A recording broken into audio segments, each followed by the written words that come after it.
Hello and welcome back. Not to the Intermezzo Championship, but actually to the Royal League, because there's still one game that we need to take a look at, and that will actually be quite a relevant game. Because maybe if you remember, the last game that I showed from the Royal League was a game against Saru that I lost, and that was quite a big setback in my fight for not getting relegated, because at my current 6th position, I would get relegated at the end, while with the 5th position, I would be able to stay in the league in the Emperor division. And no, I lost against Saru sadly. Luckily, Ben, who managed to win the season, congratulations to him, managed to win against Lcfyx. And with that, I still have it now in my own hands, because the last game from the season will be against Lcfyx. If I should manage to win against him, we will both be at 6 points. However, I managed then to win the game against him, meaning I would win the tiebreaker. However, Saru is also at 6 points at the moment, has one game to play.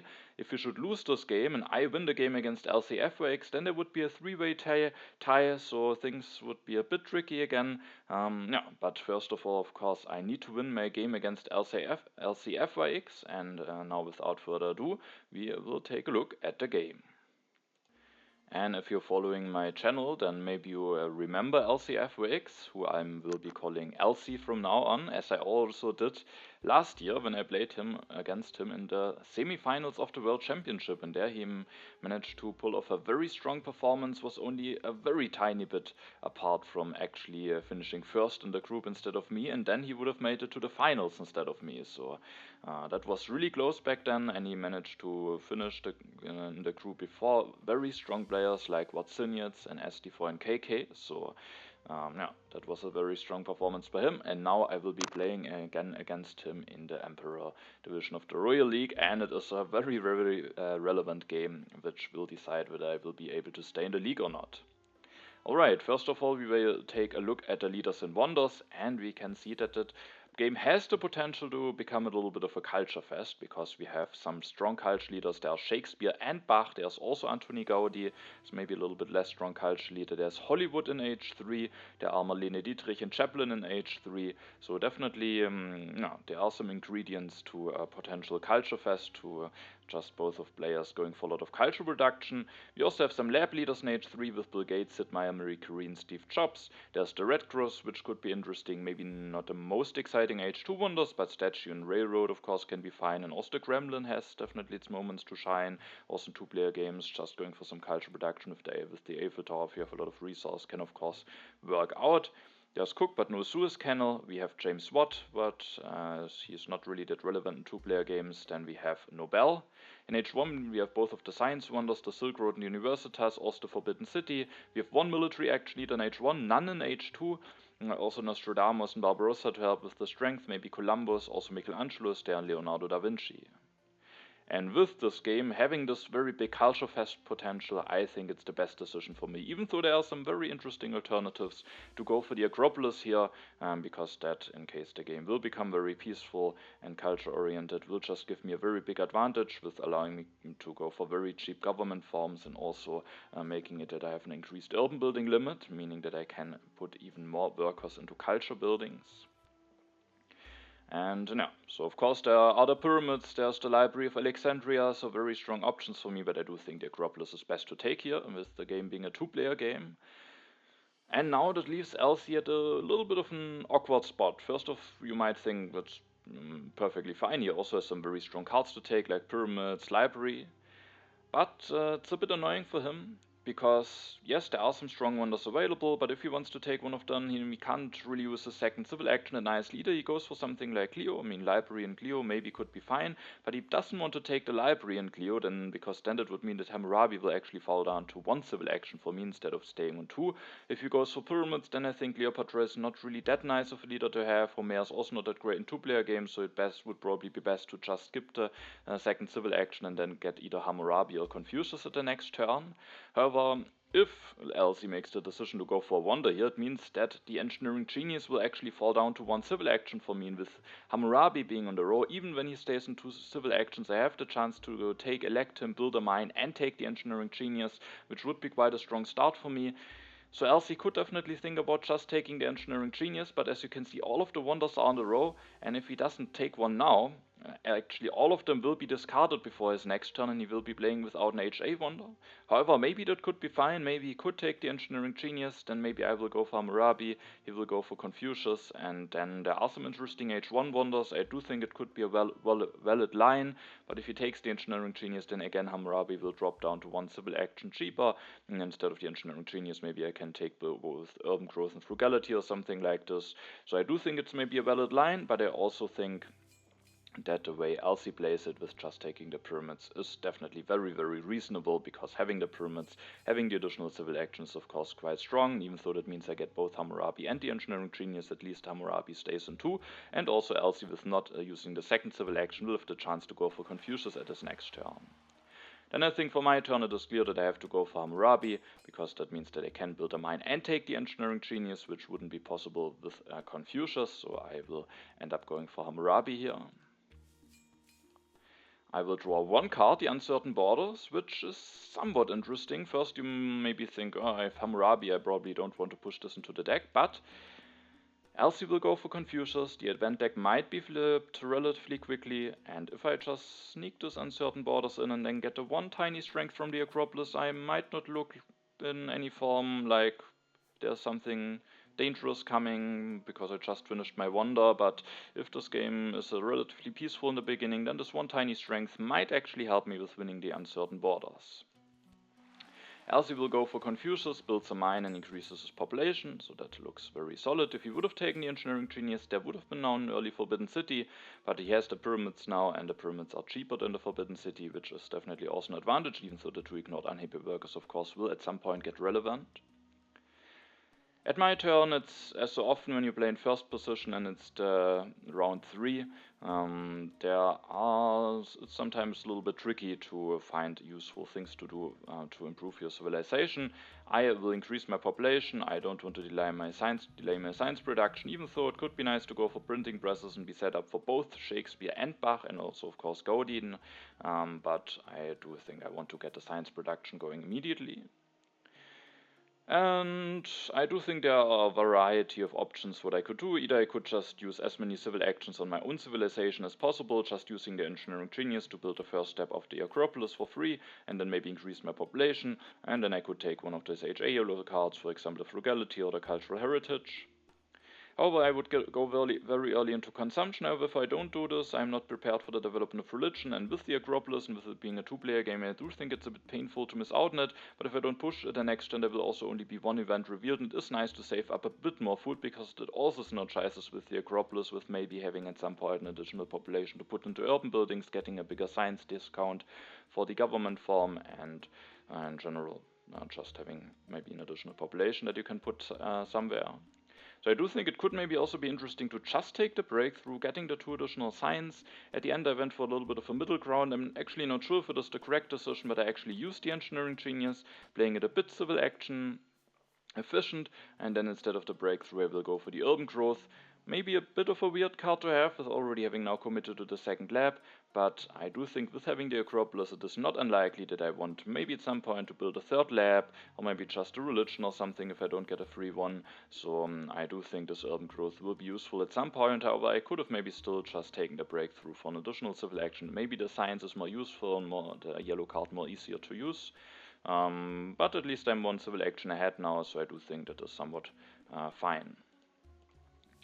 And I accumulate 1 additional food, which is the advantage of not increasing my population. I get a cultural influence. I get lucky to not see the development of religion opened. Would have been definitely a bit annoying. Instead, the development of trade routes is revealed. And now Elsie will build 1 step of the pyramids, takes the breakthrough, so maybe I could have taken it away, but then the urban growth would have been available for him, which maybe also would have been a fine card to take, but now he will go for delaying the second lab, maybe wanting to be able to finish the pyramids a bit quicker, leaving himself without a second lab makes it a bit easier to maybe go into printing presses and then be set up for Shakespeare and Gaudi, so I do think that makes sense.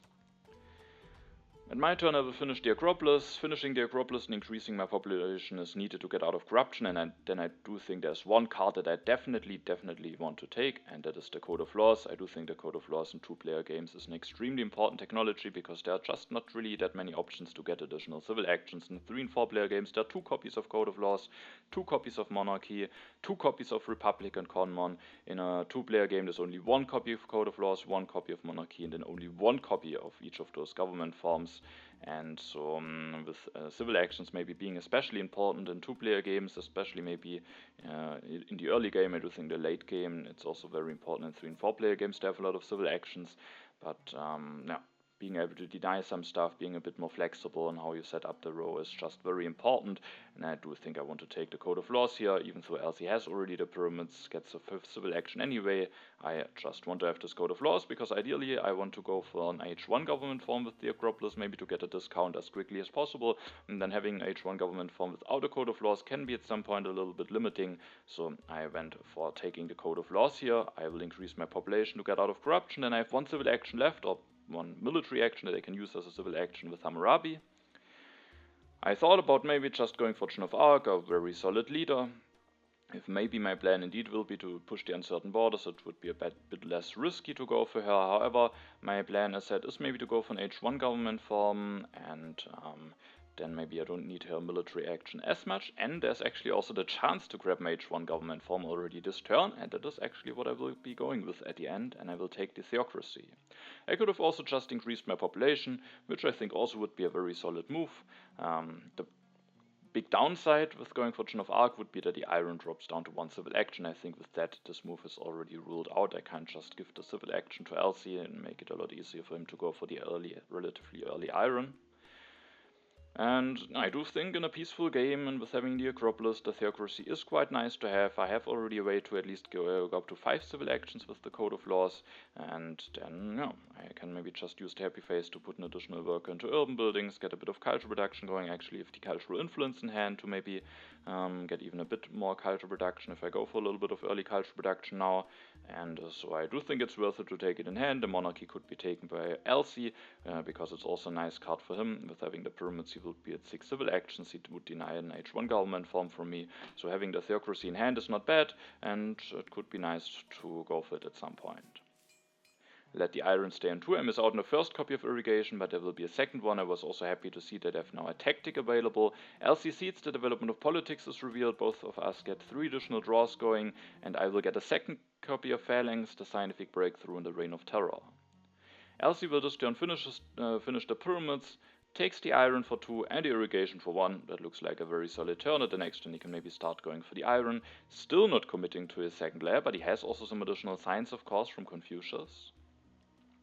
And this turn I go for the bold play, or a little bit bold at least, but I do think it has a lot of potential, and I have at least a theocracy in hand for some additional strength. I have now a tactic in hand, and with that I was willing to start pushing some events and push the uncertain borders, because at the moment I am just 1 tiny strength ahead. Elsie maybe doesn't really want to invest into the military, has some nice civil things to do, but if I should manage to steal a yellow token from him, that would be quite a big deal, and so I wanted to push this, as now if Elsie pushes at his next turn and doesn't get stronger, doesn't go up to 3 strength, I again can maybe push with keeping 1 event in hand and maybe already have a chance to win the uncertain borders. This turn I made a decision to start getting an additional civil action with developing the Code of Laws. And then there is 1 card that I kinda wanted to deny from Elsie, because I do think it would be quite an interesting one for him. Maybe not a must pick in any sort, but I do think it would be a very solid one. And if you watched my recent videos, I probably already know which card I'm talking about. That is the Silk Road. Elsie has the pyramids, an additional civil action. And the next turn could just do something like go for an iron upgrade, increase population, take the Silk Road, or some stuff like this. And I do think the Silk Road could be a very solid wonder for him, and I also think it is still a very nice wonder for me to have, and so I made the decision to just deny that one and have it for myself rather. Now I have with Hammurabi 2 civil actions left that I can use, and I will use those to just get out of corruption. The cards in the row are maybe not the most interesting. Of course the alchemy can be fine, but again I want to leave a card on this thick spot in the road and let it stay on 2 civil actions. In this case it's Nostradamus. Who is just a very solid leader to have. I maybe will have the chance to go for a third military action with the Theocracy, and then I do think with having already some events in hand, Nostradamus can just produce even more culture. Maybe I get a little bit of a culture lead if I have Acropolis, Silk Road, maybe Theocracy and Nostradamus, and also of course the knowledge about the event deck is quite nice. So I want to let Nostradamus stay on 2, and instead I will just increase my population 2 times, allowing me to get out of corruption without having to build a warrior.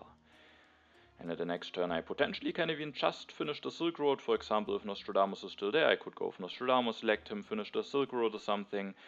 There are some other interesting cards though: Cultural Heritage, Breakthrough, Engineering Genius, Monarchy, so we will have to see if maybe I just have too much to do and can't afford spending 5 of my 6 actions in the Silk Road, but at least I have the option to do it with just having exactly 7 resources available.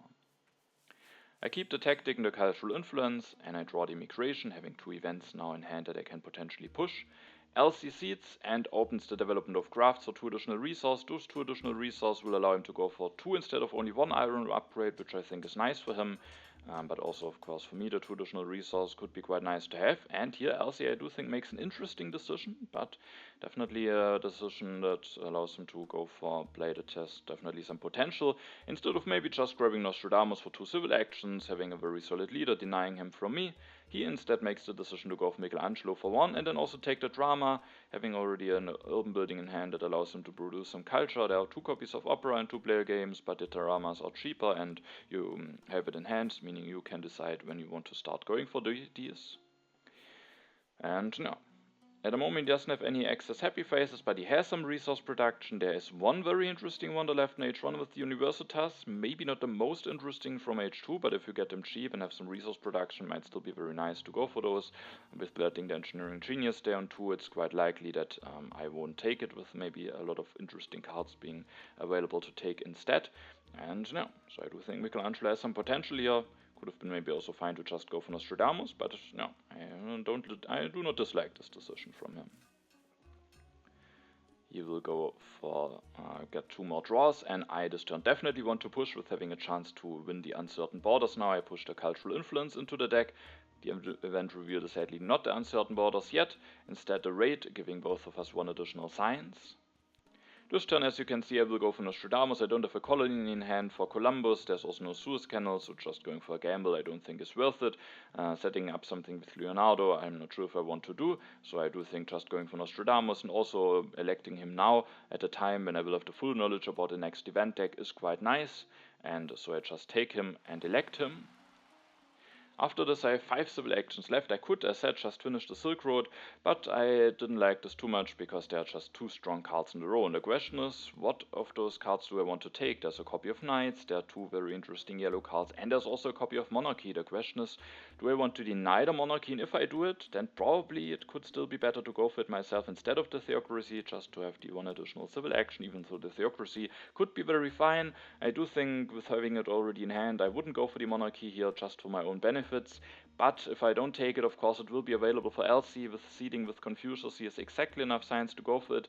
As you can see, the Universitas is coming down the road with him having taken Michelangelo and me not being able to take this wonder away. I do think he will definitely go for this, and then he has just 6 civil, 3 military actions, isn't dependent on the time when the H2 government forms will drop. And I do think that would be quite nice for him to get. And with this, I actually made the decision to take the Monarchy myself. And with that I also kind of wanted to go for it. I thought about maybe still going for the Theocracy, but I do think even though the Theocracy has some fine benefits, which are maybe especially valuable in a 2-player game, I at the end rather wanted to have the Monarchy. And there is even the chance to develop the Monarchy already this turn. I have a lot of resource available now that I don't finish the Silk Road. I need a way to get out of corruption anyway with having 9 resource available, and if I build 2 urban buildings now, then after doing that I actually have the chance to develop the Monarchy already this turn. And now, with me kind of needing to get out of corruption, I do think that it is worth it getting the additional civil action from the Monarchy already this turn, even though it means that I have to skip one of those 3 cards that are on the row: Knights, Cultural Heritage and Breakthrough. All of them I think would be nice to have, but at the end, actually I will miss out on 2 of them because I will build 1 step of the Silk Road. And I do this so that I can already this turn use the urban growth with the Silk Road bonus. Maybe I could have not built a step of a Silk Road, but it also makes it that I can more easily finish it at the next turn, I get an additional resource out of it, and so at the end I can now build this religion with the urban growth. For the second urban building that I will build, it's the question, do I want to go for a third lab or actually for a second temple? And I made a decision here to actually go for a second temple, because while a third lab could be nice, there's still the uncertain borders in there, and if Elsie now maybe starts increasing his strength, which I didn't really expect, maybe it could still get a bit annoying, especially if the uncertain borders is the last card, and maybe it will take a little bit of a while until it will be revealed, even though Elsie will now see it with Confucius very likely. I will push with Nostradamus, and then hopefully the events will be through relatively quickly.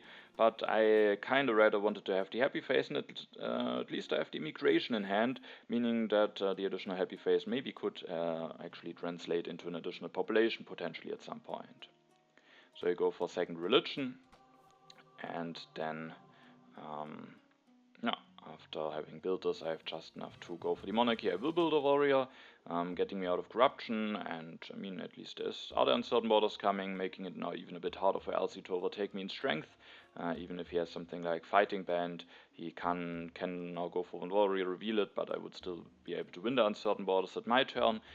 And then I have one civil action left. Maybe I could not build a step of the Silk Road and then just use the Urban Growth 1 resource to get an additional card here, but I also think it's fine to go for it like this, and then I will just take the breakthrough. I don't take the knights, which is of course a bit risky, but there's another copy coming. Elsie doesn't know how valuable the knights are for me, and maybe if the uncertain borders are revealed and there are no more strength events seeded, I maybe don't need the knights that urgently anyways, or I at the end thought it's maybe fine to pass on it now when there's a turn when I have a lot of stuff to do. And at the next turn I have still exactly enough resource to finish the Silk Road, and after that 2 civil actions left, so maybe I can then take the irrigation and do one other thing that depending on what cards will drop. Also with taking those 2 cards, I make it that the Universitas stays on the spot, so Elsie has to make a decision. Either he goes for it right away or it will be discarded and he has to pay an additional civil action for it. I will draw 1 card, the Blunder. Elsie seeds, he pushes in Confucius event a fighting bad, interestingly, maybe as a second copy, or he just has other cards that he rather wants to keep or not wants to push. The Good Harvest is revealed, giving both of us 2 additional food, which I was kinda happy to see, because that allows me to get an additional population out before the end of the age, meaning even with having committed 2 workers to urban buildings, I will still have 1 free population that I can now put into knights. Now we can also see that it has some benefits to not build a third lab and instead go for the second temple, because with having built a third lab, first of all, if I want to go for this exact line and build a warrior, I might have even had some uprising issues, but now I even, thanks to the Good Harvest, can now go for 1 knight and reveal the tactic if needed. And of course, if I get the knights. But Elsie has a lot of nice stuff to do, so I was confident that he will not take the knights for 2 here, because he will now go for Michelangelo, takes the Universitas with his discount, increases his population, takes the Engineering Genius, increases population again, builds a warrior, and with having seeded a fighting band tactic, he now can't reveal it. So interesting, maybe just his other cards are maybe some cards that he really doesn't want to push.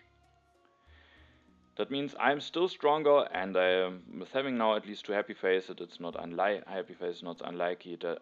that I am able to get an additional population out of the immigration, so I will put this event into the deck, hoping that maybe the uncertain borders will now be revealed, and they are actually revealed, and I do think that is a very nice benefit for me. And the additional yellow token means that I can increase my population now, so yeah, but it is very useful and annoying for Elsie to lose 1 yellow token here. I at this turn don't have the most things to do, so now I think it's a perfect turn to just finish the Silk Road and get those civil actions out of the way, and then also for the last 2 civil actions I think it's relatively clear on what I have to do. I will first of all take the knights, and then second, with my last civil action I will go for the irrigation. At the moment there are not any strength events in the next event deck, but still I have this tactic, and it could be nice to have the chance to go for knights, and then the irrigation is just especially it's a bit weird in 2-player games, because in the 3- and 4-player games I like it to have the irrigation in hand when there is the ocean liner service, because I do think it's nice synergy.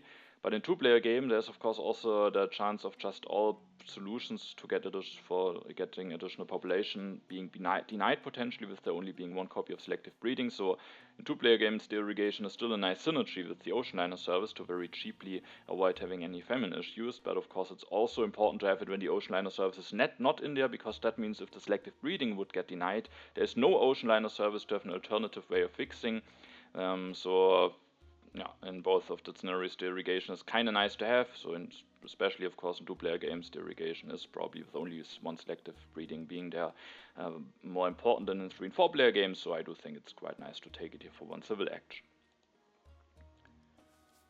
Now I will draw 3 cards. Sadly, I don't draw any events, so I won't be able to get any culture out of Nostradamus at the next turn. H2 starts now. Lc will seed again. He pushes the historic territory 1 into the deck, and the wealthy territory 1 is revealed. So 1 colony is revealed now, and the historic will be coming. And I was not too happy to see it, because I actually don't have any defense cards drawn yet, which is also fine, because I had Hammurabi and didn't have the most draws. As you can see, I was actually willing to bid 2 warriors for it. And I wouldn't have been too happy if I would have won it. I do think maybe I could manage, and at least the resources are somewhat nice for me, with still being on bronze mines, maybe allow me to go for iron a bit quicker.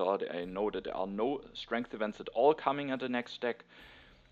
And I just didn't want it that Lc wins it for just a warrior without any card, and then there's still the historic territory coming, because I do think if this is a peaceful game, him being able to transform those warriors into some useful stuff could be a bit annoying for me.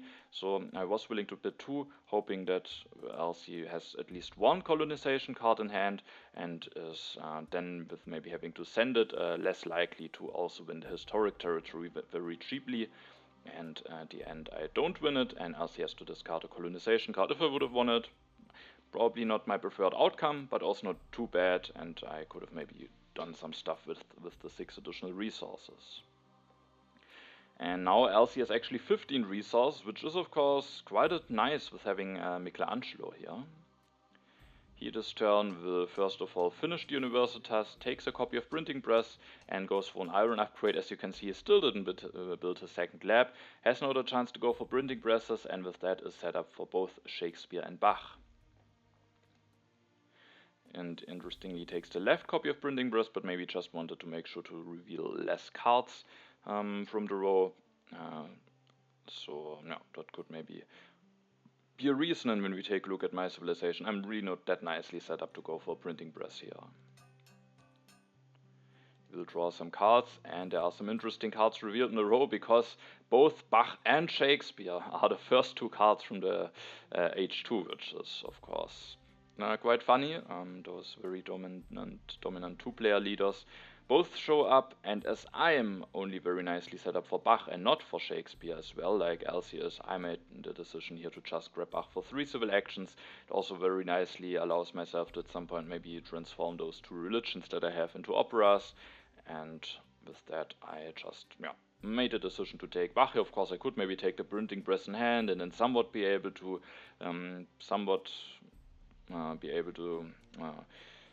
be set up for both of them, but I at the end thought I will just take Bach and don't do any weird stuff with the printing press. That of course means that Lc will now be able to go for Shakespeare, so he will get a nice lead of him regardless of what I do here. But yeah, Bach is just very nice for me, especially with having already those 2 religions. That means after taking him, I have 3 civil actions left. Ideally, I would like to keep Nostradamus. I don't have any events in hand, so if I again draw no event, it could be that I don't actually get any culture out of him, but there's just a chance that he will be worth more culture for me than Bach for now, and also still gives me the event knowledge, maybe some strength, even though at the moment it's not really needed. And then with my last 3 civil actions, I first of all want to get out of corruption. I take this rich land in hand, because at the next turn I probably still want to go into iron mines, maybe even into coal mines if there's maybe an early coal, but also going for iron mines I do think is quite important, because if I want to go for Bach and operas at some point, doing this in bronze mines can be a bit challenging. Now I have a full hand. I could elect Bach and take another card, but instead I made the decision to go for a little bit of a commitment here, and that commitment is to go for the irrigation. I could have also committed to knights. I would still have enough science to go for iron at the next turn, but if I then draw something like fortifications, that could just backfire. Now of course this can also backfire if there's an early copy of selective breeding, but maybe with the chance at the moment at least to win the immigration event, I maybe get an additional population. I actually have already one additional population lying around, so there's maybe the chance to just go for 3 farms instead of only 2, and then the irrigation can be a very fine solution, and I just be a bit more civil action efficient, and with developing it now, also using the Silk Road bonus from the breakthrough now, meaning at the next turn I can go for the iron, use the Silk Road bonus in the rich land, and actually have just enough resource to go for 3 upgrades immediately. So if there is nothing else on the road that is very important to take, I can maybe just go for my full iron upgrades at the next turn. I draw 3 cards, all of them are events, which I was happy to see, especially the National Bride is nice, so now I hopefully can push with Nostradamus again for some more turns. Elsie takes the Masonry, which is a very nice card to have together with Michelangelo. He is interestingly willing to go for the Taj Mahal and then just finishes it, doesn't use the Engineering Genius as this doesn't work nicely with the Masonry, and with him having Michelangelo there will maybe be the chance to still use the Engineering Genius a bit more effectively. And no, Taj Mahal, of course, maybe not being ideal with not taking it for free, but he takes it only for 1 civil action. Here he has some resources after winning the wealthy territory and having upgraded all of his mines that he wants to invest into, and at least it makes sure that he doesn't fall behind too much in culture, because I am starting to develop quite a bit of a culture lead with having Acropolis, Silk Road, and Nostradamus, and also those 2 religions, and now Elsie is at least maybe not falling behind too much with going for the 3 culture production from the Taj Mahal. Maybe also the other things that are on the row are not that great to invest some civil actions into. So I do think it's a nice decision here by him to go for this Taj Mahal. He still has a lot of resource left, especially with the Engineering Genius, to very easily build some H2 wonders if he wants to. And now it is my turn. I start with pushing the National Bride. And the historic territory is revealed, which I was not too happy to see. I was hoping maybe to see a quick immigration revealed and maybe giving myself a chance to draw some cards before this colony will be revealed. At least this time I would be able to win the tiebreaker. As you can see, I was willing to bid actually both of my warriors, because if Elsie wins this territory, I do think the happy face could be quite nice for him, and he gets 6 culture closer to me. Well, if I am able to win it, then I'm another 6 culture ahead of him, and he is really starting to fall a bit behind. And maybe is forced to go for a little bit of military, but that can also be a bit tricky to pull off in 2-player games.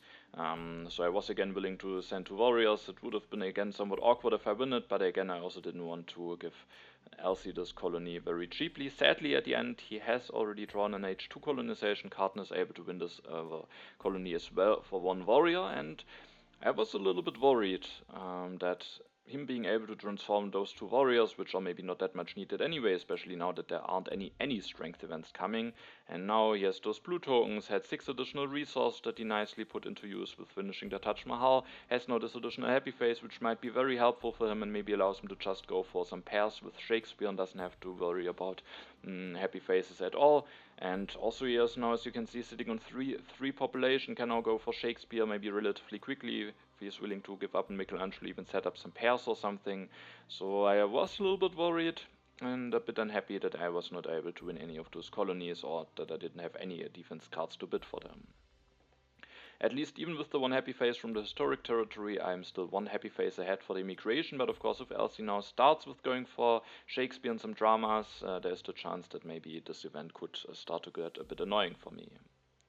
I do think this turn is relatively clear for me, or for the most parts at least. I don't think there's anything important that I shouldn't just spend 5 civil actions on going for some iron upgrades. Of course there's a revolutionary deal, which is somewhat nice to have for both of us, but yeah, I just think it's very nice to go for all of those iron upgrades now, develop the iron, and then go for lots of those upgrades. The interesting question is maybe how to use the last civil action now.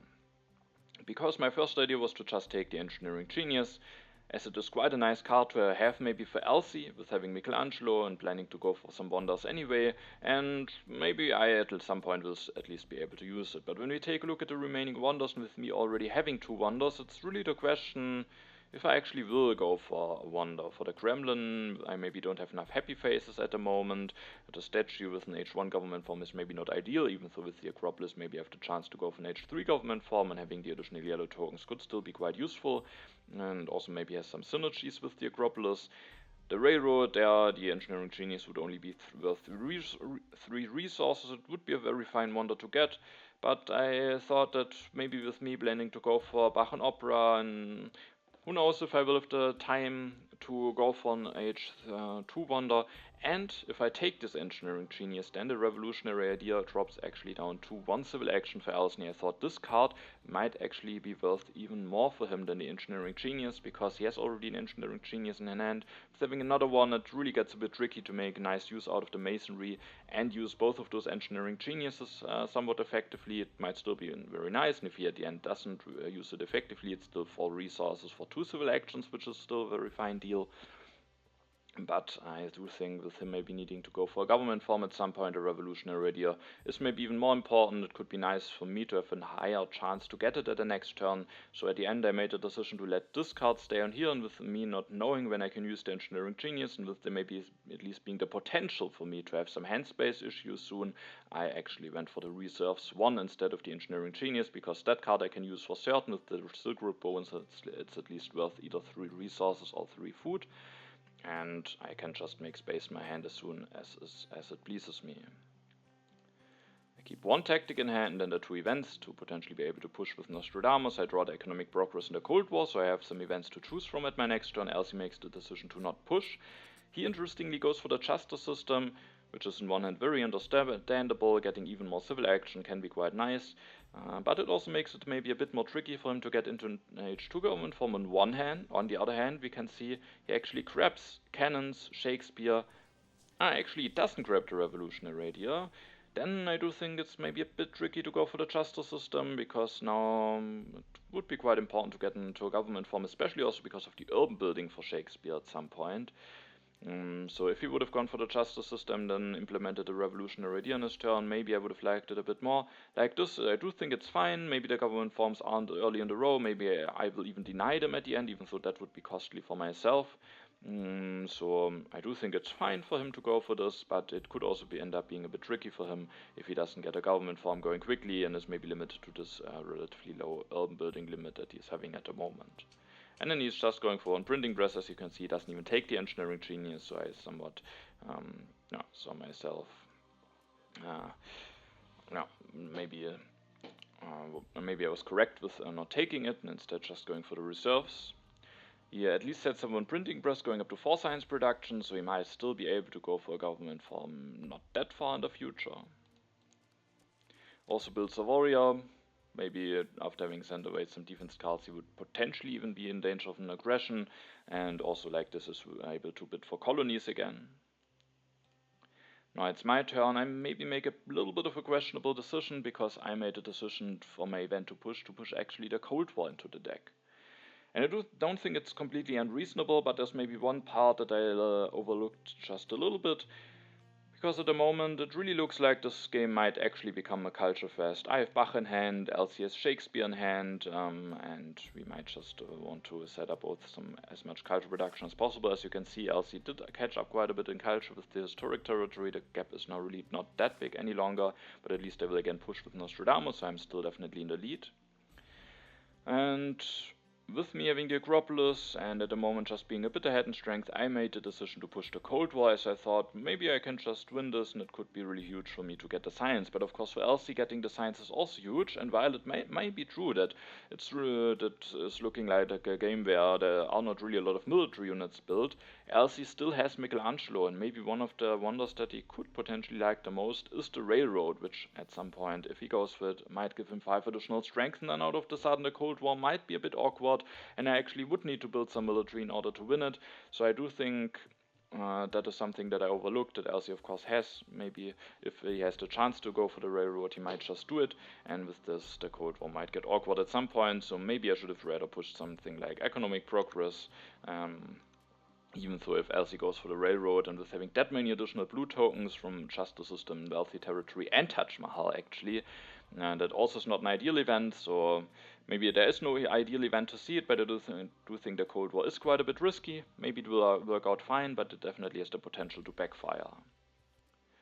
The immigration is revealed, which I was happy to see, because it means that only I get an additional population out before Elsie maybe at some point will start going for Shakespeare.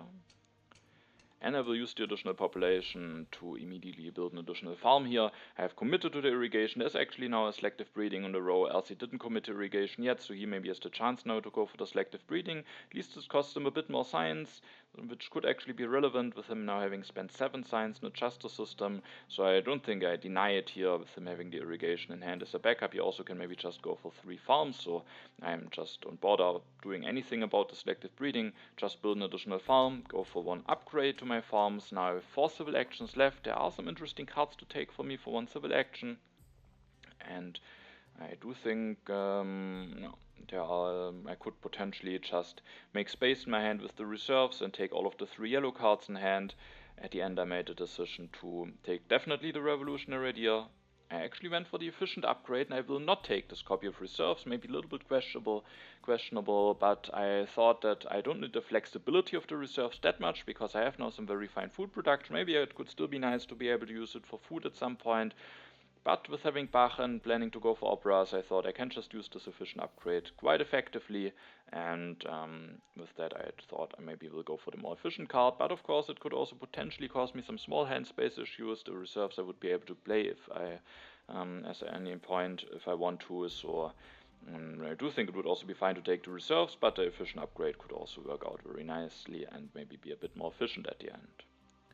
Now I have a full hand. I will play the reserves now with the Silk Road bonus for additional resources. I could just go for an additional farm upgrade here, but the food in short term doesn't make a big difference, and I thought it could be quite nice to have a copy of Cavalryman available.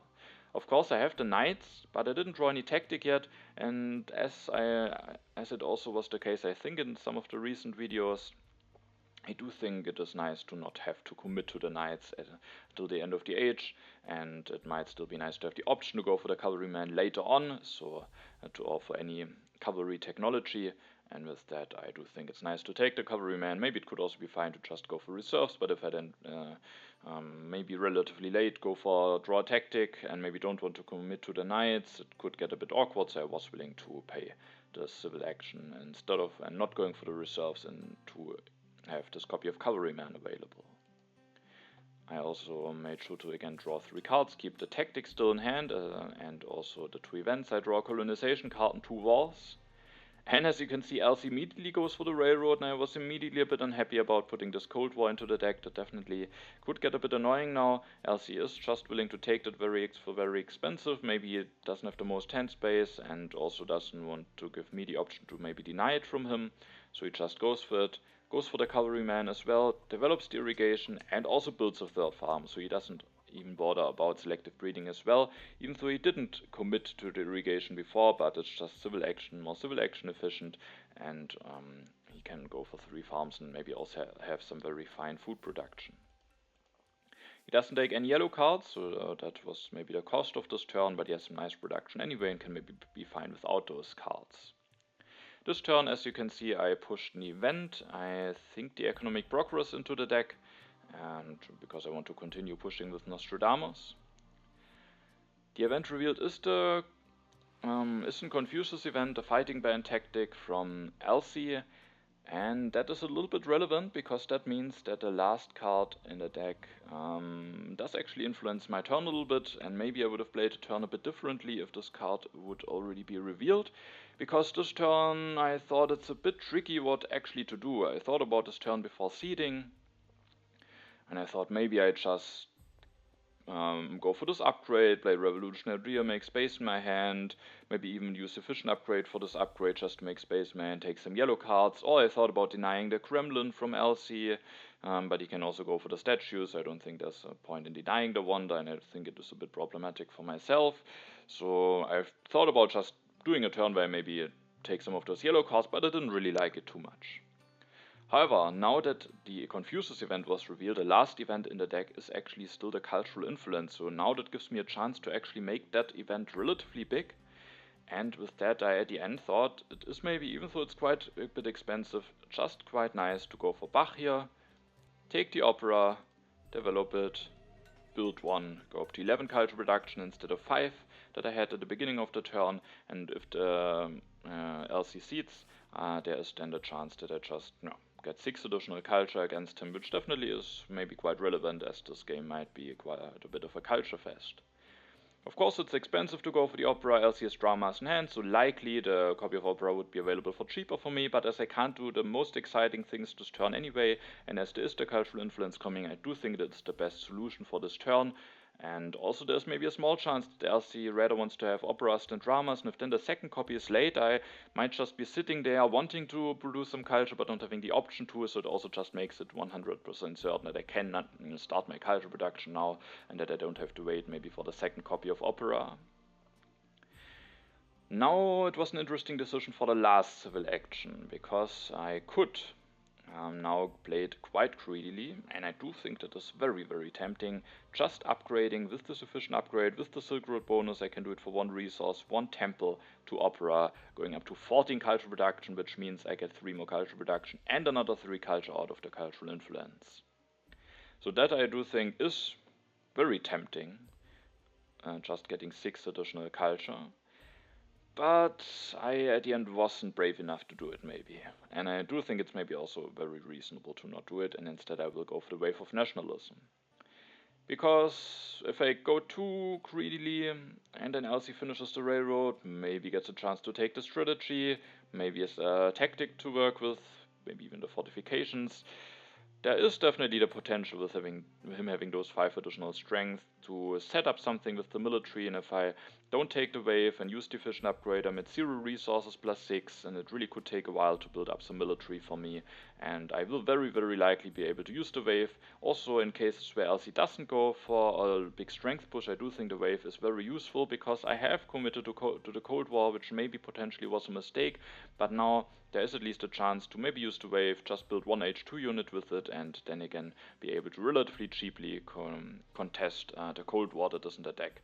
So at the end I wasn't willing to play it that greedily to just go for the second upgrade, even though I do think it's very, very tempting to do so, but those 6 or maybe even 7 additional resources from the Silk Road could just be extremely valuable.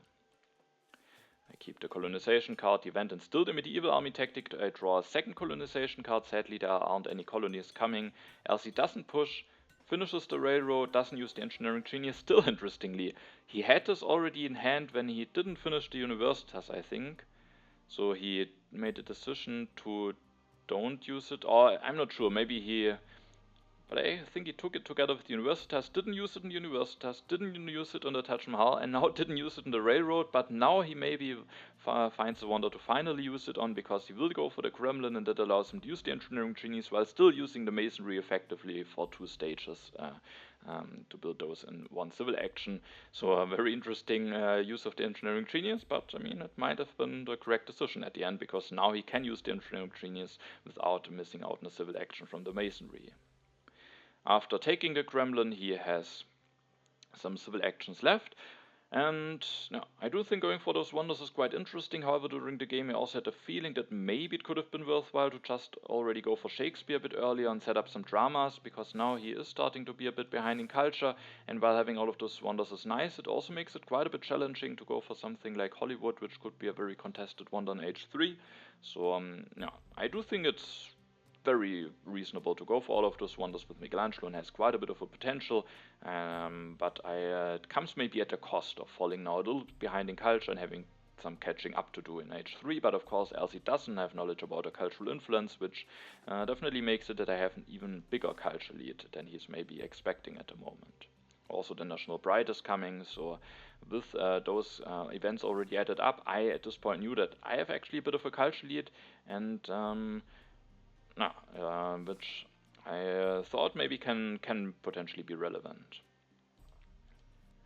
Then Elsie takes the organized religion to just have any happy face solution in hand, also taking it away from me, and then he will already use the engineering genius, making space in his hand, taking the efficient upgrade. Now it is my turn, and I made a decision to push here. I could have not pushed and then maybe gone for 1 upgrade now, getting more culture production, but then I miss out on 2 culture for pushing. I would still get more culture, but the thing is, at the moment I've seeded all of the coming events, and if I push now, I make sure that I have full knowledge about the next event deck, which I do think is worth quite something. The Prosperity is a somewhat neutral event, I was hoping. Maybe with Elsie going for the Kremlin, at the moment it's even more beneficial for me, so I made the decision to seed the Prosperity, and the Cultural Influence is still quite a nice event for me, giving me 6 additional culture against Elsie. There is now finally the first stage 2 government form in a row. A bit bad for LC that those were that late. On the other hand, after going for the justice system, he wasn't nicely prepared to go for one anyway, and now he is maybe nicely prepared, could potentially go for electing Shakespeare, developing the drama for one science, and still having enough science to go for the common at the next turn.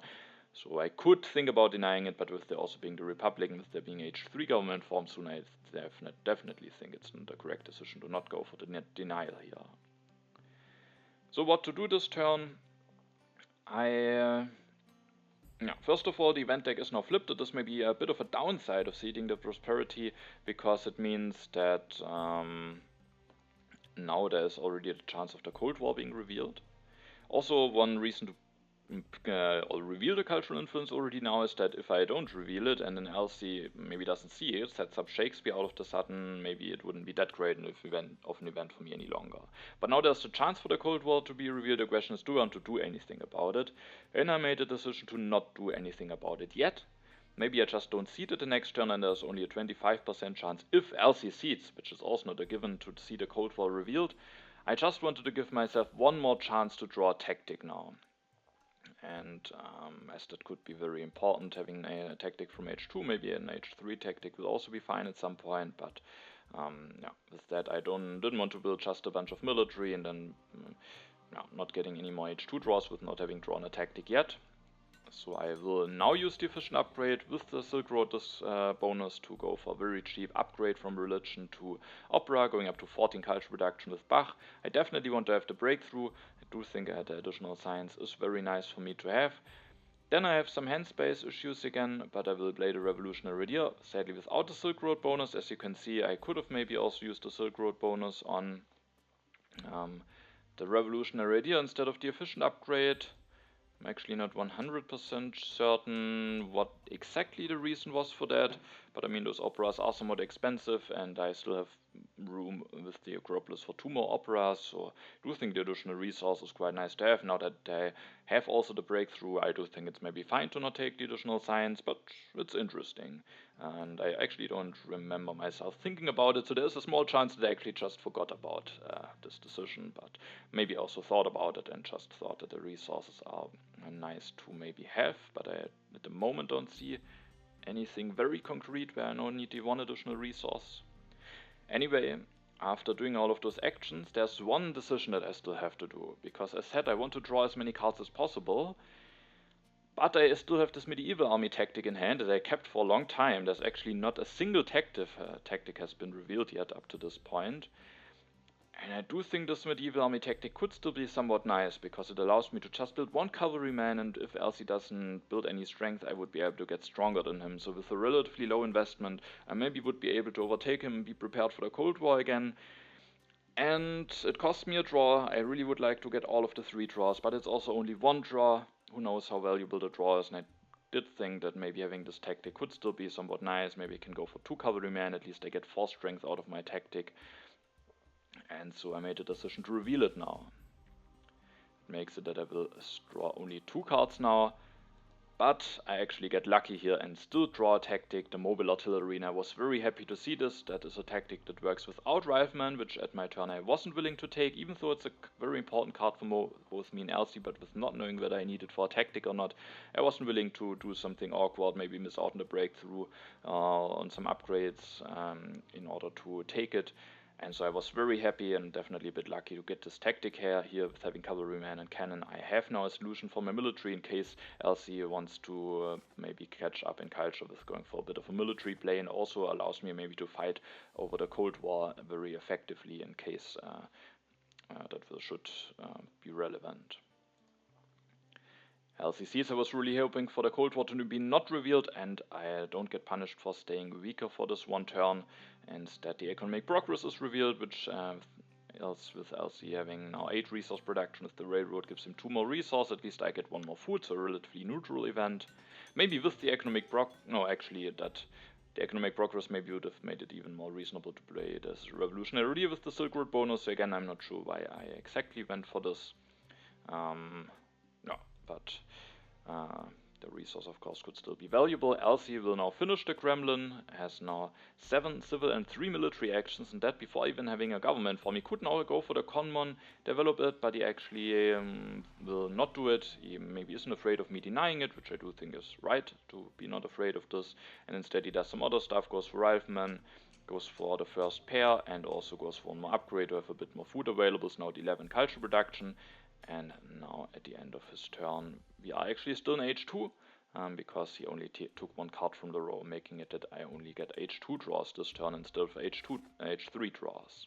But as you can see, I have quite a bit of a culture lead, so that is going nicely. But LC, of course, if he gets the government form, goes for some pair, maybe has quite a bit of a potential for his culture production. I this turn definitely don't want to see it, and this turn I thought it might be worthwhile and a good time to now build some military in order to maybe win the Cold War, which I do think might be a very relevant event. I do think for both of us 6 additional signs with LC still having to go for a government form could be very strong. And also with it still being H2, now I have the chance to build some military while only missing out on H2 draws, and after having drawn a tactic, those draws are not as important any longer, and so I made a decision to increase my population. Develop the cannons with the breakthrough. This time I will be using the breakthrough with the Silk Road bonus and the wave for resource, so this time I will be doing it the other way around. So I will develop the cannons, I will develop the cavalryman, play the wave for 6 resources, build one of those units each, reveal the tactic, beat 14 strength, and with that, hopefully, unless LC is also willing to relatively heavily invest into the military, which at least maybe would mean that I can increase my culture lead in that time where he's doing that, with just having a bit more production still going for the moment. But if not, I might have a chance to win the Cold War. And then with my remaining 2 civil actions, I probably would like to get out of corruption, and so I just increase my population and build a 3rd opera, going up to 18 culture production, and with that, now putting a bit of pressure on LC with the military. He has sent 1 colonization card away earlier, maybe he is afraid of getting hit by an aggression now, and also with building this opera I'm putting a bit of pressure on him in the culture. He also needs to build up some culture quickly, otherwise he might be falling behind too much, so I was relatively happy about my position. But I also was a little bit afraid of LC's potential, because he has already lots of civil and military actions now. If he goes for a government form, he really will have a lot of civil actions to work with, has Shakespeare, and even though he has that many wonders, with having that many civil actions, he still has a chance to maybe go for the Hollywood. So while I felt relatively nice about my position, now that maybe I have a chance to win the Cold War, the National Pride will be nice, and I have 18 culture production, I also definitely respected LC's potential that he still is having. So that is the end of my turn. I keep the event so that I can potentially open the Cold War the next turn, also the 2 colonization cards. And now it's LC's turn, and I was a bit unhappy when I ended my turn to see what is actually revealed on the row, because H3 will start, and then there is actually a copy of Democracy revealed, and I was quite unhappy to see this, because for me that would be an extremely strong card to get. I could even develop it at the next turn if I wanted to, and LC has 17 signs, has exactly enough to go for Democracy, would give him tons of civil actions, 3 culture production, and the ability to build 4 pairs, which at some point could really allow him to completely go crazy with the culture production, even though it of course requires a lot of workers. So I was very unhappy to see this, and I kind of expected LC to just take the Democracy and go for it for himself. But maybe I underestimated the threat that maybe I put also from LC's perspective that I may be posing with having gone for this tactic, being at 14 strength. Maybe LC can't defend against an aggression that easily. And so he actually makes the decision to not go for the Democracy and instead goes for the Constitutional Monarchy, which is understandable. If he goes for the Democracy, he's at 0 plus 4 signs, so he has not enough signs to go for any military tech, maybe allowing me to relatively easily go for a war. Maybe if he goes for Democracy, it's not that easily possible for him to also go for the strategy, so maybe I have the chance to go for the strategy, declare war, and he would be very, very vulnerable. So it's, I think, understandable to not go for the Democracy, but I also think the Democracy would just be so strong for LC that maybe he has to go for it. And if he doesn't want to go for it himself, I do think maybe he has to deny it from me, because if he leaves it on the row, which he will do, I do think it's just such a strong card for me, going up from Monarchy for very short, small science cost, allowing me myself to put even a 5th worker into Opera at some point with the Acropolis. Just gives me such a big culture potential that it will be very tricky for LC to catch up peacefully, and with me having this tactic now, it will also be somewhat tricky to catch up in the military. So I do think this democracy has to be taken. Either LC is brave and goes for it himself, but it easily could get punished, and only because I couldn't punish him here doesn't mean that it maybe could have been the right decision to play it a bit more cautiously, but maybe he also has to take some risks.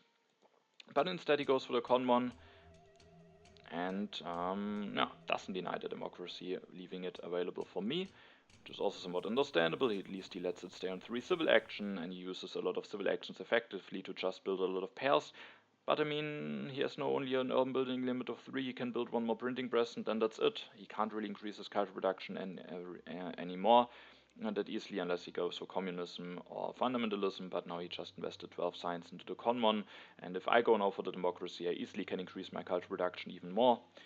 And maybe else he has some military potential, he has all of the military techs in hand. If he draws the right cards, he could go for a war. Maybe he didn't want to commit that heavily into culture production, but that definitely, my 2-player gut feeling definitely felt that definitely the democracy should not survive on the card draw and should not be available for me.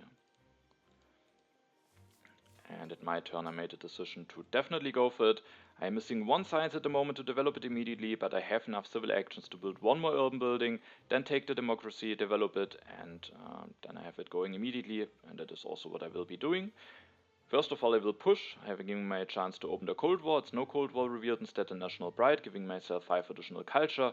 Then will increase my population, just building even another opera, going up to 22 culture production. Then going for the democracy, going up to 25 culture production. And with the last 2 civil actions, I definitely wanted to take the breakthrough, as the additional science could still be very useful. And if I hopefully will be able to win the Cold War, I also will be able to develop a technology soon and make use out of the breakthrough hopefully soon.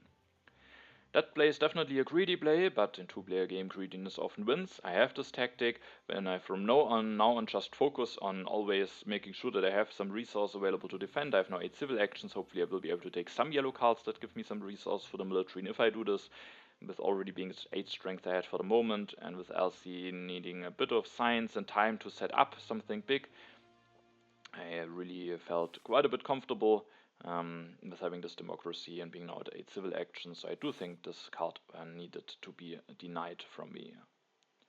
So that is the end of my turn. I will draw 3 cards from H3 this turn. I do draw 2 impacts, also another colonization card. Impact of Balance is not looking that great at the moment, with me only being on 3 science production. Impact of Progress maybe has some potential, but at the moment it's still better for LC. Maybe I won't push it the next turn. LC, of course, can't go for a lot more pairs or only 1 more library because of his limited urban building limit, but a way for him to increase his culture production is, of course, to just upgrade some of his urban buildings. He will go for the multimedia, is building 1 with the Shakespeare bonus, and I think also goes for an upgrade.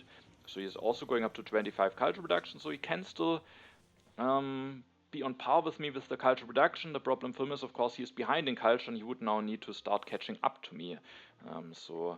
Yeah, but at least the multimedia puts him now at 9 science production, which is definitely not bad. Can be nice for a bunch of impacts, and also to 25 culture production. With the science, maybe at some point he will have the option to either go for fundamentalism or communism, to also go for another pair at some point.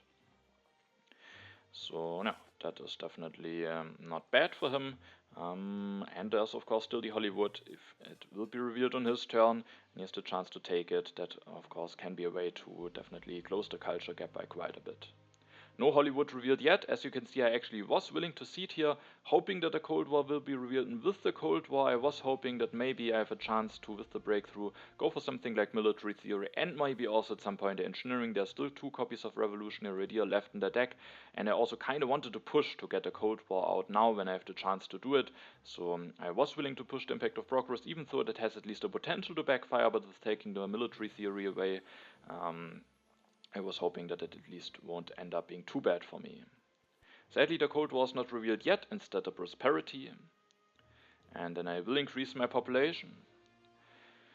I will take engineering and military theory just for the impact of progress, and both of those cards might be quite useful for me. I definitely also want to take the reserves to have as many resources available for the military as possible, because LC might try something with the military. There's also still Marlene Dietrich. He has all of the necessary technologies for some H3 tactics. And then I also ended up taking the engineering genius. Either I will get the Hollywood, or if not, maybe I have the chance to go for the United Nations, and it could be nice to be able to finish a wonder relatively cheaply. After doing all of this, I still have 2 civil actions left. I could potentially think about just going for another upgrade from religion to opera, or maybe from lab to opera. I didn't like going from lab to opera because I do think the science production might still be very relevant. I also didn't like it too much to put a religion to opera, because then I'm still at this amount of happy faces, and no, I could maybe it could be nice to actually build an additional opera, and also this is quite a bit of a resource investment. So instead, I made it a bit differently. I also invest some resource, but I also have to get out of corruption somehow, and I actually, after taking the sufficient upgrade, made a decision to build another religion, increasing my culture production only by 1 instead of by 3 if I maybe would have upgraded this religion. But now I have the chance to use the sufficient upgrade to maybe get a very cheap upgrade and go for 5th opera, and I just spent 2 resources less on this religion.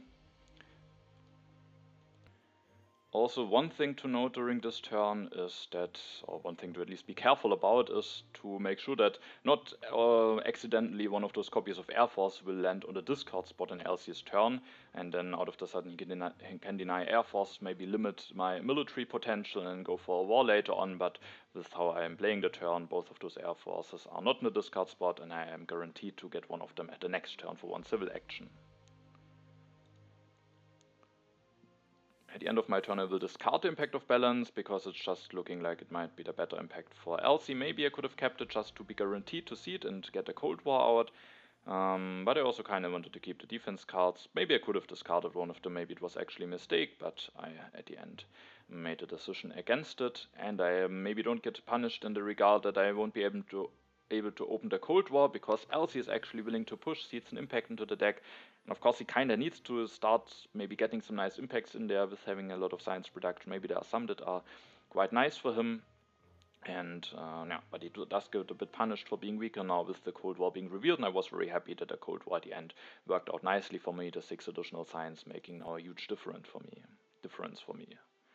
Alcius will take the Revolutionary Idea, might be a very nice card for himself if he still wants to develop a lot of those military techs, and also it's of course nice to deny it from me.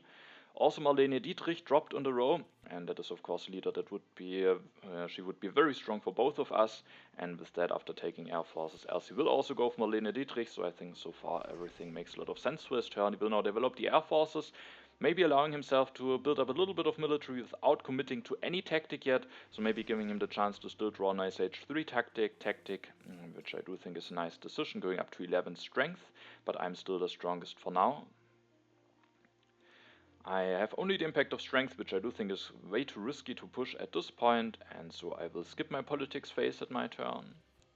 Also, when we take a look at the culture again, I'm 43 culture ahead, so still having a nice culture lead, but the Hollywood is not revealed yet, so that could definitely be a way for Elsie to come back into the game. And of course I also have to be careful about the military potential from Elsie. He has the military build up to get a lot of additional resource for the military, and also he has Marlene Dietrich, could have strong H3 tactics, so I have to be careful, and but ideally also should leave myself nicely prepared to be able to grab and maybe finish the Hollywood if possible.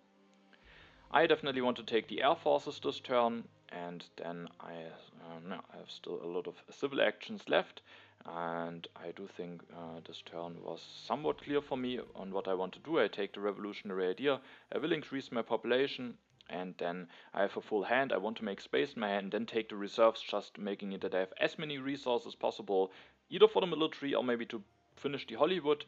And so I wanted to make space in my hand, now take the reserves, and there was one decision now on how I want to make space in my hand. And that is either I just developed a military theory with the breakthrough using the Silk Road bonus, being able to keep all of those cards in hand, being a bit stronger, maybe being a little bit threatening for LC. But there's also the very interesting alternative of using the efficient upgrade with the Silk Road bonus, being able to upgrade one of those religions for free into the Opera, just getting 3 cult reduction immediately. Maybe I will be able to go for Chaplain at the next turn, and then my happy faces will be covered, so it's fine to upgrade one of those religions to Opera. I mean, both of those things, of course, give one happy face, and I don't have the option to upgrade this to Organized Religion, so it doesn't make a difference anyway, even if I don't go for Chaplain. So, first I thought I maybe want to play the military theory, but then I thought there's only one H2 event from LC. Do I really need those H2 defense cards? I don't need the shock troops, so maybe it's fine to just keep the 2 H3 defense cards, the impact of strength, and then I still draw 3 cards, and maybe I can just get a 3 additional culture already now, and there's maybe no need to already develop the military theory that much. I do think it's a fine decision. However, it will be somewhat backfiring, as you will see soon. At least had the potential to backfire. I will go for this upgrade, making space in my hand, now being able to take the reserves. I don't take the endowment.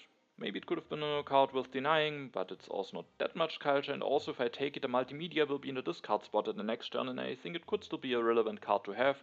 Maybe nice for some impacts, but also, in case the Hollywood will now be revealed, it could be nice to go for the United Nations as a backup plan.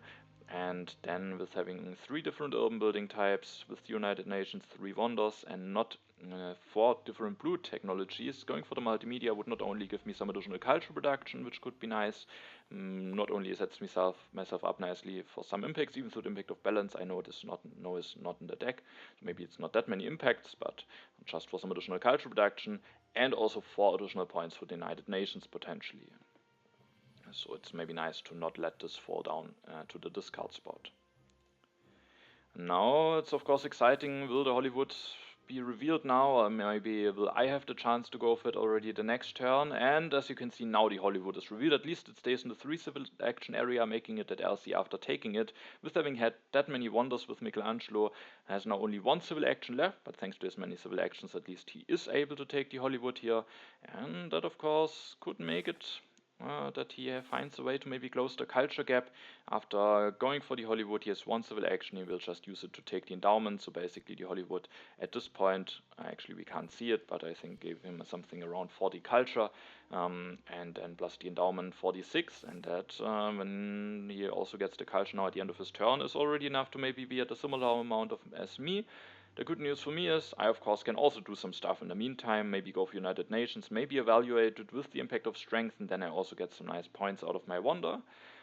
But I also have to be careful here, because of course with committing to the Hollywood, it is somewhat looking like LC is just now going for something peaceful, ending this turn with endowment, maximizing culture output and finishing the Hollywood. But at this next turn it will still be H2. I can't anti-H, which is very important, because if I could, it definitely could be very interesting, making it that LC will discard all of those cards, Rifleman, Cavalryman, Cannon, Strategy. I even thought about if I maybe can go for War myself in an anti-H, but I just can't anti-H, it's not really possible. And with that, LC still is guaranteed to have all of those techs. He has the revolutionary idea. After ending his turn, he's hit 19 science, meaning he has enough science to go for strategy and 2 out of those 3 H2 technologies. And also has 3 military actions after declaring a war. And with having now copied the mobile artillery tactic and having Marlene Dietrich, he could go for strategy, cavalryman, cannons, play military build-up to have the necessary resources, and then he could just build maybe 3 units and 1 air force, meaning he has 2 tactics with air forces, which would be plus 20, 1 air force is 25, 3 of those units is 34, and then the strategy 37, meaning he would put himself at 48 culture and could declare war if he wants to. So I definitely have to also be very careful to not leave myself vulnerable in any form. So the next turn was a little bit tricky, because I had to just think about some different things. For a moment I also thought maybe it could be very interesting for LC because I considered some lines where I don't go for the United Nations, and I thought about if maybe there could be some interesting lines for LC where he just finishes the Hollywood and takes the United Nations. It would actually just be possible from the civil actions, but he doesn't have enough resource to then finish the United Nations, because the United Nations would be very big for him with having that many wonders. but it wouldn't be possible, so that's not an option. But LC has some war options, has some peaceful options, and now I have to balance my turn.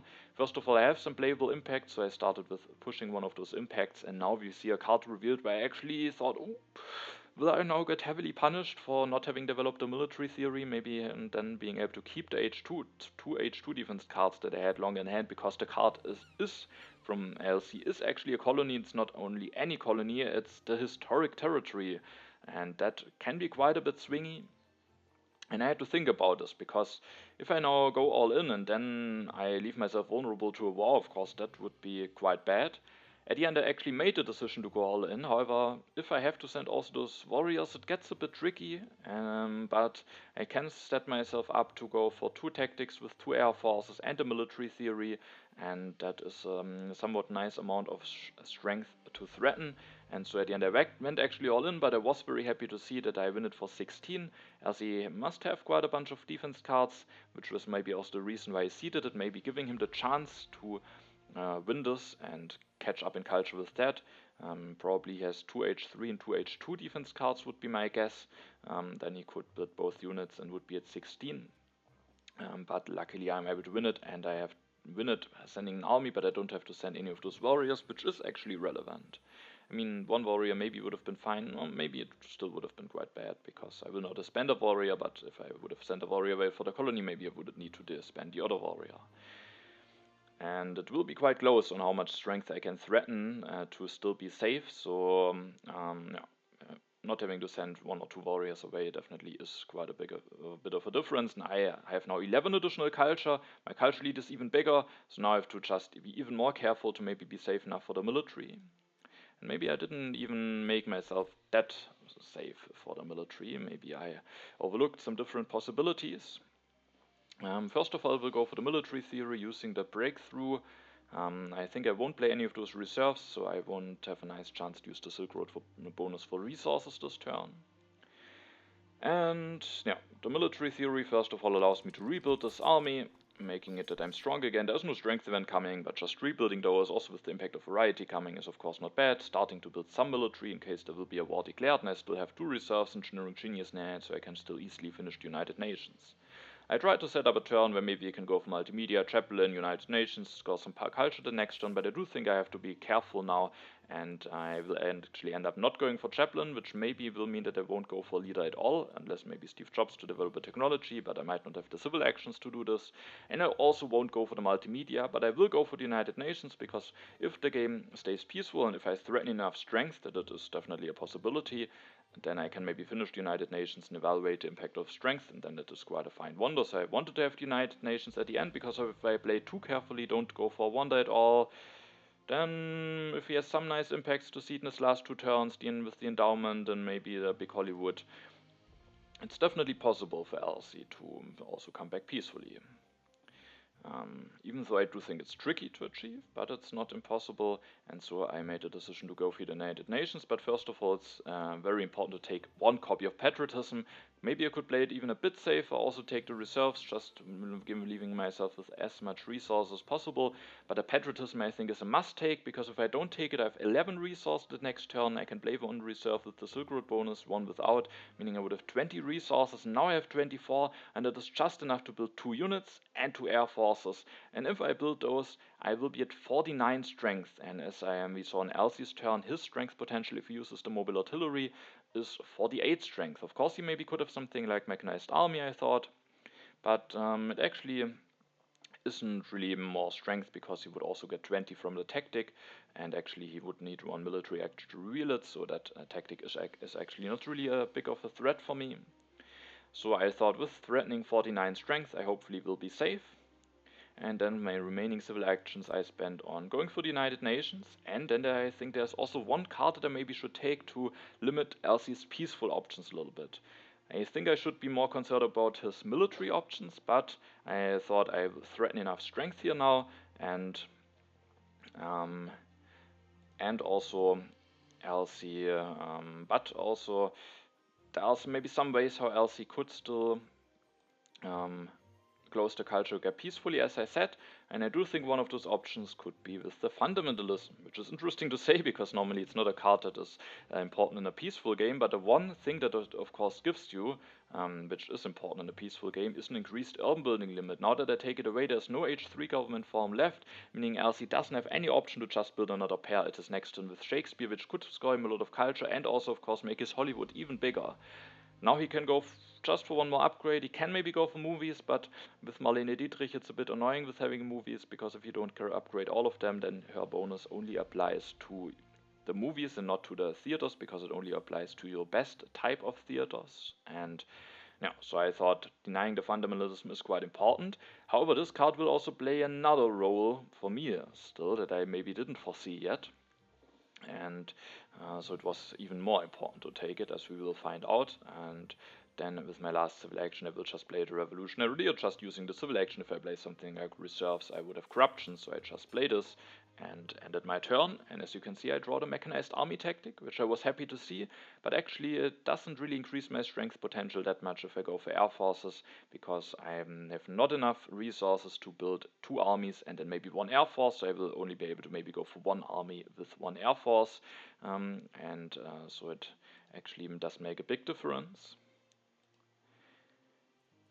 And LC this turn will actually go for war, and there's maybe one thing that I overlooked a little bit, and that has something to do with the modern infantry. And I do think his turn is now only possible because the modern infantry actually drops down to 2 civil actions. And I was a little bit worried about maybe if I have missed something after I saw him, especially going for the modern infantry. First I thought maybe he wants to just prevent me from finishing the United Nations, but losing a war to that, is that really worth it? But he will now go for the modern infantry, was able to develop strategy, cannons. Modern infantry will go for Marlene Dietrich now, increases population, builds 2 cannons, reveals the positional army tactic, destroys something, and then builds 1 modern infantry. Now he's not at 48 strength, which was his strength potential before, but actually at 49, and 49 is actually enough to tie me with my strength potential in a war, meaning that no, I now have to respond to this war. I can't finish my one, and as you can see, else he will produce 8 resource. He still has enough resource left to finish the Hollywood at the next turn, so I was quite a bit worried. And also he has still the endowment. But I also think Elsie maybe makes a bit of a mistake here. And I didn't really see a reason why he not went for this, so maybe he just overlooked it, because he built 2 cannons and then 1 modern infantry. Now he is at 18 resources the next turn, so you can finish the Hollywood, and he has 2 resources left, and those resources, I don't see any nice project for them.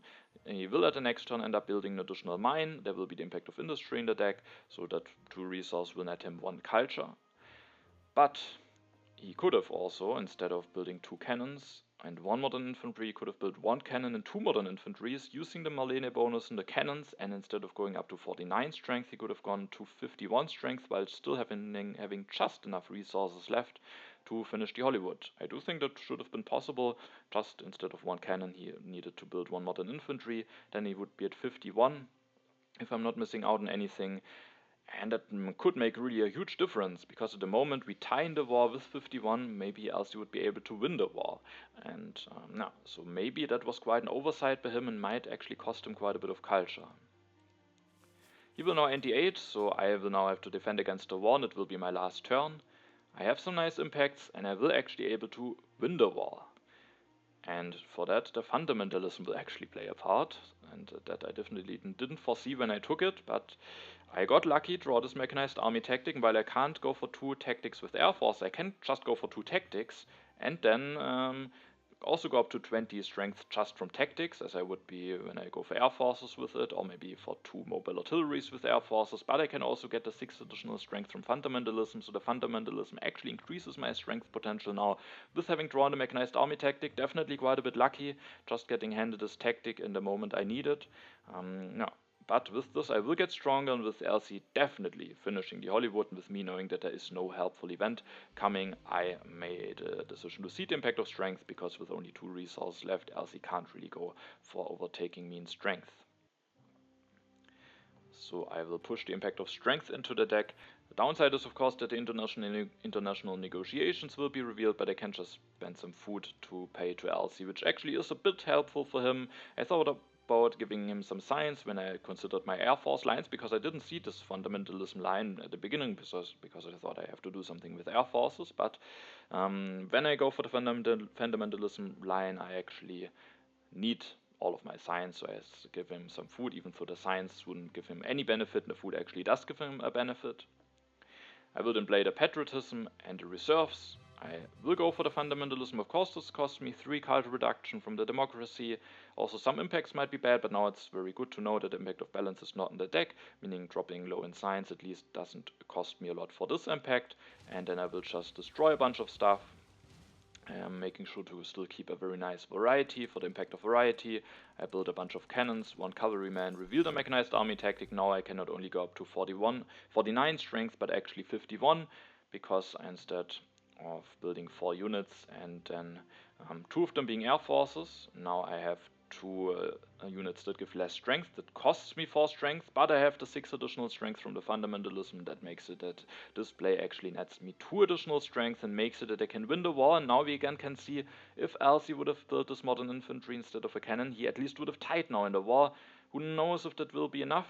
If that would have been enough, we will see it at the end, because now I will win the war. I actually have some solid impacts, because with my last civil action I have now just enough science left, thanks to the Acropolis and the big discount, to develop the engineering, scoring me 2 additional points for the impact of variety and 6 additional points for the impact of progress. So while I could have maybe gone for a defense with Air Force and leave myself the democracy, I think it's definitely worthwhile to win the war and then also have the option to develop the engineering, which wouldn't have been possible if I would have gone for Air Forces. So I was very happy and definitely lucky also to have this tactic available and now being able to win the war. Otherwise I would have only been able to tie in the war, and I wouldn't have been able to develop the engineering. So yeah, definitely very nice to have this option available. And now with winning the war, I was relatively confident, also with the impact of strength coming and else not really being able to win that one, and while also finishing the Hollywood, I was quite confident that that should be enough to win the game. I will steal 7 culture from Lc. Lc seeds an impact into the deck. The impact of Wonders is revealed. That is one of his impacts, which is quite nice for him. Maybe we of course would have preferred it to see it finished after the Hollywood is finished. The other impact, I think, is the impact of progress, which he won't increase during his turn, so he could have just gotten 2 more culture if the order of events would be different. He finishes now the Hollywood for 32 culture. He had the opportunity to finish it for more culture the turn before, but made a decision to go for this war, which definitely I think was a very reasonable decision. If I didn't have this mechanized army tactic, he at least gets a tie, and if he then maybe sees as well that he can build a modern infantry, he could have even had the potential to win this war. He will then take the bro spots, develop the bro spots, and then just builds 1 mine, and that of course looks like the impact of industry might be coming. Let's see if it is actually coming. I'm at the moment not 100% certain, or maybe it was just a guess by him. As you can see, I'm 31 culture ahead, so not a gap that is impossible to close with impacts, but with knowing that 3 out of those 4 impacts are mine, and those impacts are actually quite nice, I at this point of course knew that I have won the game. The first impact is the impact of variety. That one is a little bit better for me than for Lc. Then we have the impact of industry, so it is actually in there, giving Lc at least 7 points against me. There's the impact of progress, which is quite a nice one for me. And then the best impact for me is the impact of strength, which I'm able to win.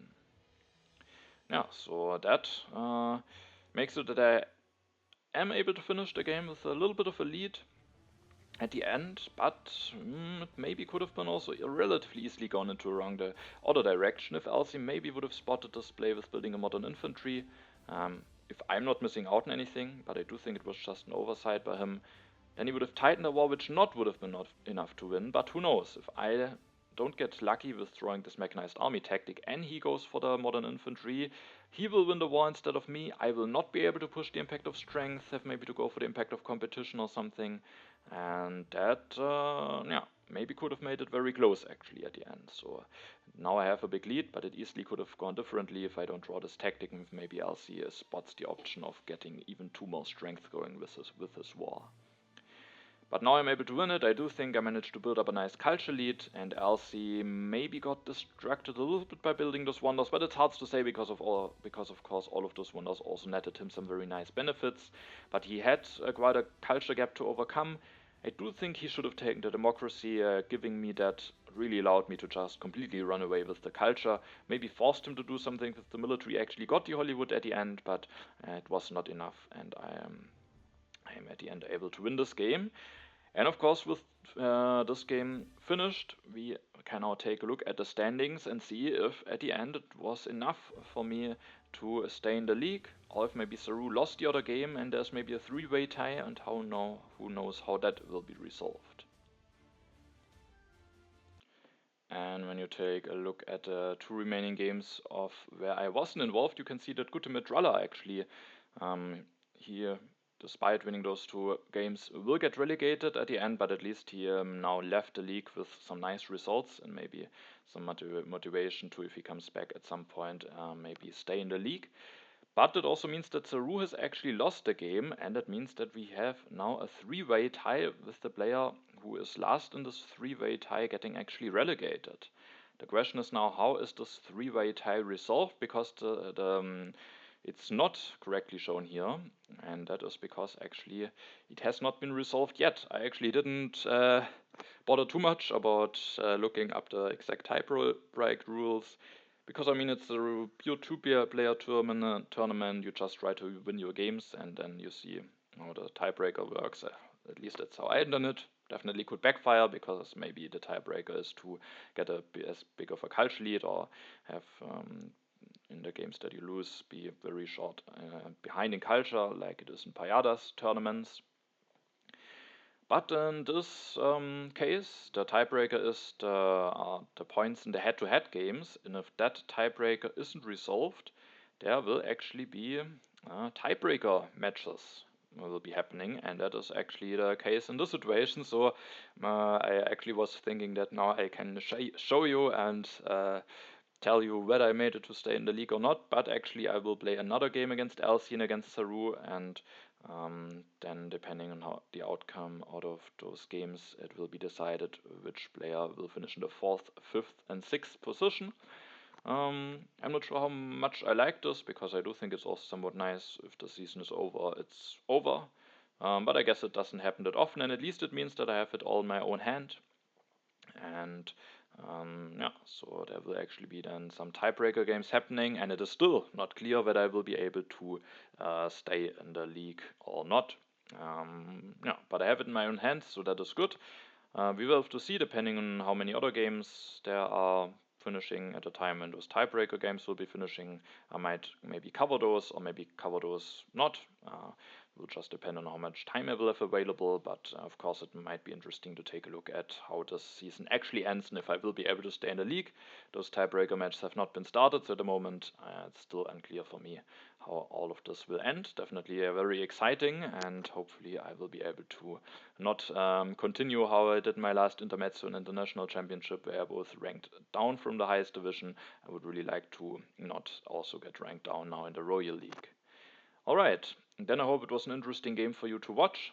I do think it was an interesting game with some situations that maybe were fortunate for me, maybe one or two situations where Elsie maybe overlooked something, at least from my perspective, and no, in the end I was able to win this game. Alright, then thanks for watching, have a nice time, and see you in the next video.